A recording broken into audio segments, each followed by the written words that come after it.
بسم الله الحمد لله والصلاة والسلام على رسول الله وعلى آله وصحبه أجمعين أشهد أن لا إله إلا الله وحده لا شريك له وأشهد أن محمدا عبده ورسوله ما بعد. Assalamu alaikum.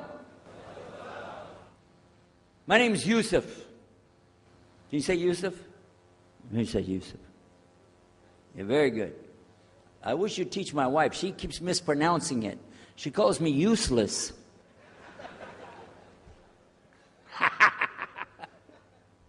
Alhamdulillah. Now, how many of you were in the program today? I was teaching us, trying to teach about how to call the people to Islam called da'wah. I just used an example what I was telling you about. Remember I was telling you when you introduce yourself to somebody, you got to get friendly with them. So I just used an example right there. Because this will disarm the people. This disarm them and make them relax a little bit. Because they're coming to you with things like, how come you Muslims has to kill all the people? What kind of question is that? How come you have to beat your wives? Why does your book tell you that you're the only ones going to go to paradise? So these kind of questions, when they come to you, what are you going to do? So the first thing, as we said in the program, and I hope, by the way, if you didn't join us today, join us tomorrow.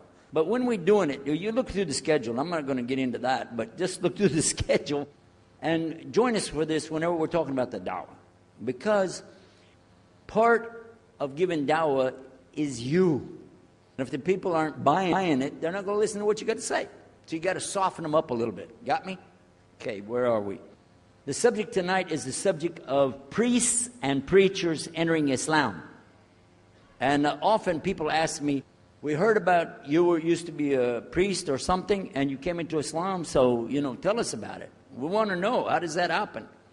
And it's not just Muslims who want to know. Non-Muslims would like to know the story too, because they feel like, you mean you didn't understand? I mean, you were a priest, you didn't understand about Jesus? Come on, man. So, it's a topic that I talk about a lot. The first thing I have to do is clarify a couple of points. I was not a priest. In the English, we use the word priest to mean somebody who is in the Catholic Church. If you're not from the Catholics, if you're from the Protestants, then you don't use that term. We usually use the term, for instance, pastor, minister, preacher, reverend, and these are some of the titles. We came up with an awful lot of them because that's the way humans are, right? Give ourselves titles. So, I was a preacher and a minister of music.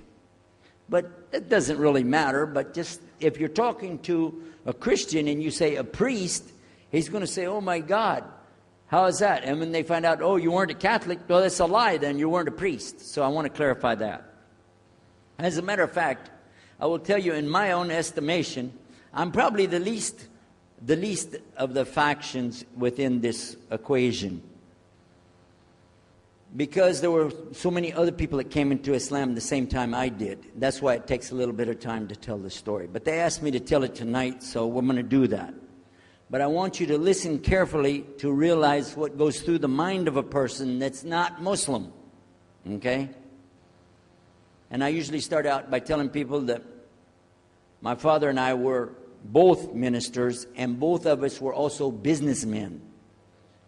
In the reverse order. We were business first and preacher second. Got me?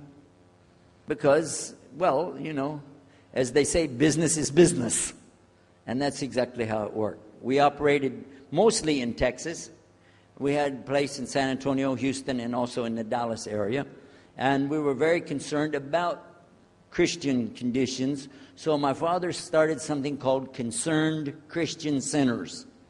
And basically, if you look at it from a material point of view, it was a place to sell stuff. But what we would do is take consignment things in. People could bring things into us, and then we would sell it and keep part of the money. And keep a lot of the money. But anyway, they would bring in what they make with their hands, arts and crafts. And a lot of old women, they like to sit around and make things. Then they give it to us. And this helps the church, which is called the church. And then it helps them as well. So it became like business and religion tied together. And that's very common in our country. At one point, my father told me, we're going to start doing business with a man from Egypt. Well, I said, well, this is great. International. It sounds good. We can put this in our business card. We're international. He said, and this man is from Cairo, Egypt. And that's where, if you know, they have the Nile River. They have those big pyramids. They have the Sphinx, Abu Hul. You know, they got everything. I'm saying, oh, this is good. He said, and he's a Muslim. I'll never forget it. I've told the story many times, but it's just like it happened yesterday. I'm standing in between the kitchen, or in the dining room and the living room area, you know, like this when we're talking, and I just stopped like this. I said, what? A Muslim? No way. No way do I want anything to do with that. Dad, come on, you should know better than anybody. Because we were linked in with other preachers. My father supported people like Pat Robertson. Huh? You know him? Pat Robertson? And Oral Roberts. He's not very popular anymore, but he used to be real strong. And his ministry up in Tucson, up in Tulsa, Oklahoma. In addition to that, people like Benny Hinn. I don't know if you heard of Benny Hinn. He's coming over this way, so look out. And there's many of them. John Hagee, and the list goes on. Jerry Falwell, Jimmy Swaggart. Some of the names, maybe heard those before. We know these people. We know all about them. All about them. Okay? So at one point, here I am standing there talking to my father about a Muslim. These are the enemies of God. This is what we've been taught. These same people, I just mentioned their names, in their preaching on the television and so on, this is what they teach. Muslims are no good. Now it just became Muslims are terrorists. But back then, you know, we didn't reach that level yet. We were still just kidnappers, hijackers, you know. They said that Muslims don't believe in God, that they're worshiping a black box in the desert, and they kiss the ground 5 times a day.